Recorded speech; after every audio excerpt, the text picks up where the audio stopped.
conversamos a respeito de pautas da Câmara e do Senado, buscando esse alinhamento de pautas que sejam importantes, serem desenvolvidas no Congresso Nacional. E logo na sequência, tenho a satisfação de receber o ministro da Economia, Paulo Guedes, para a discussão de temas também igualmente importantes para o país, em especial um tema que precisa ter uma evolução de solução ainda esta semana, referente à obrigatoriedade do pagamento dos precatórios. Há uma possibilidade, desde sempre ventilada, e que agora tem se evoluído, que é a possibilidade de, considerando que houve uma decisão do Supremo Tribunal Federal relativamente à imposição da obrigatoriedade do pagamento de 89 bilhões de reais de precatórios no ano de 2022, que se faça uma composição e uma mediação pelo Conselho Nacional de Justiça, o CNJ, presidido pelo ministro Luiz Fux. É uma solução que nós reputamos inteligente, possível, de modo que o CNJ poderia realmente dar esse encaminhamento. Essa é uma definição que ainda precisa acontecer, e eu e o presidente Arthur Lira vamos buscar um encontro com o ministro Luiz Fux até amanhã, para poder alinharmos definitivamente essa questão dos precatórios. E por que isso é importante? É importante também ouvir o ministro Paulo Guedes, foi essa a razão principal desse nosso encontro hoje, porque a solução da questão dos precatórios acaba por desaguar numa outra solução absolutamente fundamental para o Brasil, que é o estabelecimento de um programa social incrementado, que substitua o Bolsa Família, que possa atingir o maior número de pessoas, com um valor atualizado para se dar a essas pessoas o poder de compra, especialmente no momento em que se elevam os preços das coisas de um modo geral. Portanto, esse programa social é fundamental. Sei que é uma prioridade do governo e do Ministério da Economia, também o é do Congresso Nacional. Portanto, são soluções que se complementam. A solução do precatório, que vai desaguar na solução de um grande programa social para socorrer milhares de pessoas que precisam desse apoio do Estado na solução do seu dia a dia, ali na sua capacidade de aquisição das coisas. E pautas importantes também relativamente à reforma tributária, à tramitação da PEC 110 no Senado Federal, projetos de iniciativa do Executivo na Câmara dos Deputados.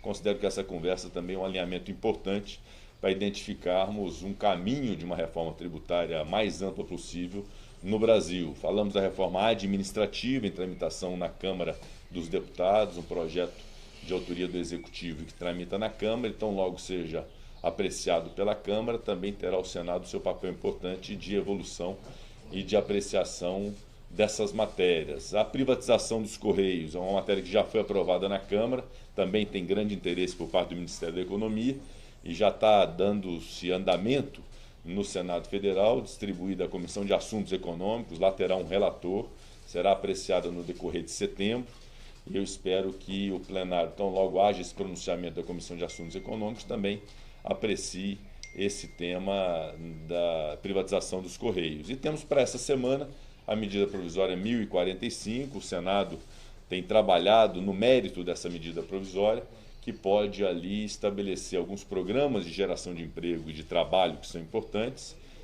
e alguns questionamentos em relação a disposições alteradas na consolidação das leis do trabalho, a CLT, que o Senado tem refletido a respeito também. Busquei também um alinhamento com a Câmara para que possamos ter um resultado de apreciação da medida provisória 1045, se não na sua inteireza, mas em parte substancial dela, que é a própria preservação da sua origem, que é um programa de geração de trabalho muito importante pelo momento de pandemia que nós vivemos.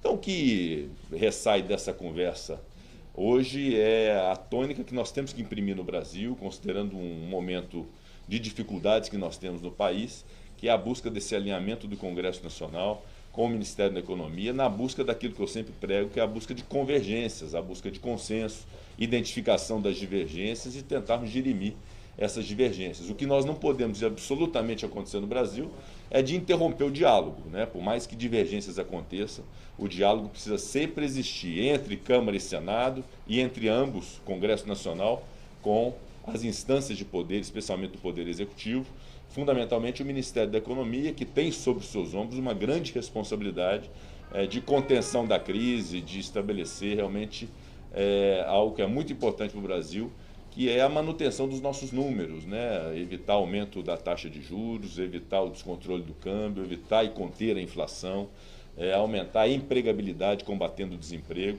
Então é um papel do Ministério da Economia que o Congresso Nacional tem que ser colaborativo naquilo que puder realmente ajudar para poder estabilizar o país. Portanto, uma conversa necessária e importante. Vamos estabelecer sempre essa lógica, é o nosso intuito.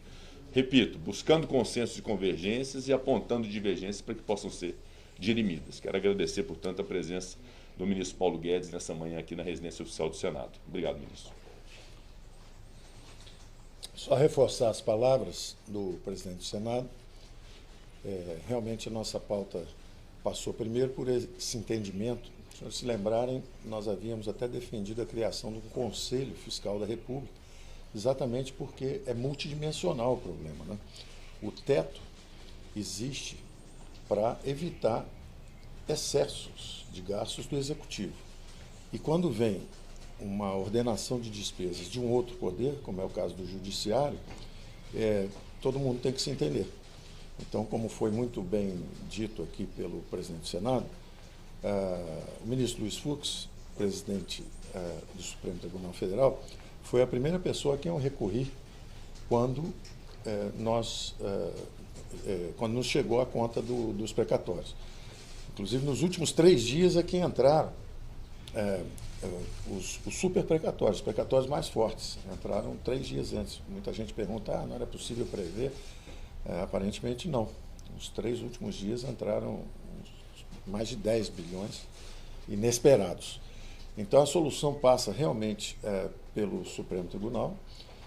Foi um consenso aqui entre o presidente do Senado e o presidente da Câmara, e a economia apoia muito a solução que foi considerada aqui, que saiu do ministro Fux e também do ministro do Tribunal de Contas da União, o Bruno Dantas, justamente para, respeitando o teto, respeitando a lei de responsabilidade fiscal, fazer o ordenamento e a modulação dos pagamentos precatórios. Esse foi o primeiro assunto. O segundo assunto, como disse também o presidente do Senado, é a retomada da pauta, porque reforma administrativa, reforma tributária e a criação de empregos, a que ele se referiu aqui, 1045, são programas de criação de emprego.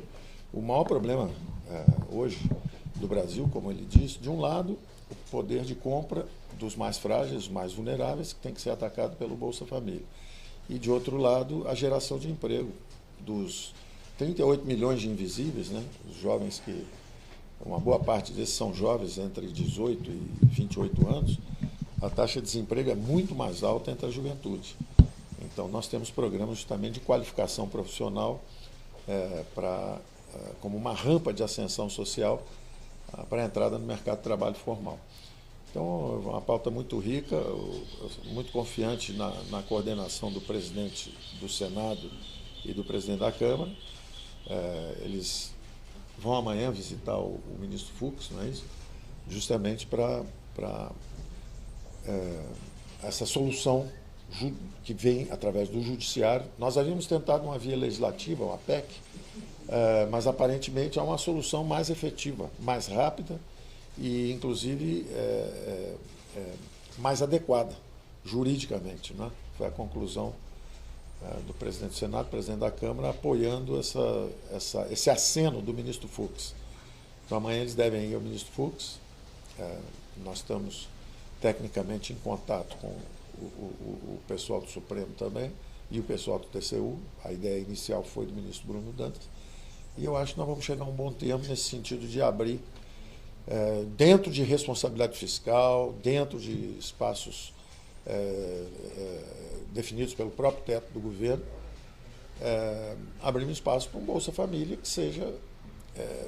porque é importante esclarecer isso. O problema do precatório não é um problema estritamente ligado à Bolsa Família, é ligado à execuibilidade e previsibilidade dos orçamentos públicos. Como eu dizia, o teto limita os gastos do Executivo. Quando há uma ordem de outro poder, um ordenamento para nós gastarmos, nós temos um problema de justamente garantir previsibilidade e execuibilidade do orçamento. É essa solução que o próprio judiciário acena e nós, pelo menos do ponto de vista do Ministério da Economia, nós achamos extremamente eficaz a solução proposta pelo judiciário. E aí, na nossa conversa aqui com o presidente do Senado, com muita satisfação vendo essa retomada da pauta econômica, porque realmente gerar emprego, renda, a complementação de renda do Bolsa Família, gerar emprego através do mercado formal, estamos gerando, né? O mês passado foram mais 300 mil empregos, já criamos 1.800.000 empregos no mercado formal. Agora queremos justamente também que o mercado informal volte com o retorno seguro ao trabalho. As vacinas estão avançando também. Então, acho que é muito importante. Eu continuo apostando muito na democracia brasileira, né? Eu digo o seguinte, nós surpreendemos o mundo no primeiro ano fazendo reformas importantes e difíceis, quando outros povos estavam indo à rua contra as reformas. No segundo ano, nós surpreendemos de novo, a nossa democracia funcionou muito bem, no sentido de nós, justamente, na dimensão econômica, nós reagimos. O Brasil foi um dos países que menos caíram e que mais rápido se levantaram com o impacto da Covid. E agora eu continuo apostando que nós vamos de novo surpreender o mundo. Congresso, Senado, Câmara, Judiciário, Executivo, nós todos vamos prosseguir com as reformas. É o único país do mundo que fez reformas durante a pandemia e vamos seguir curso normal. Curso normal. A democracia brasileira é forte, robusta, vigorosa e nós apostamos nisso. Muito bem. Obrigado a todos.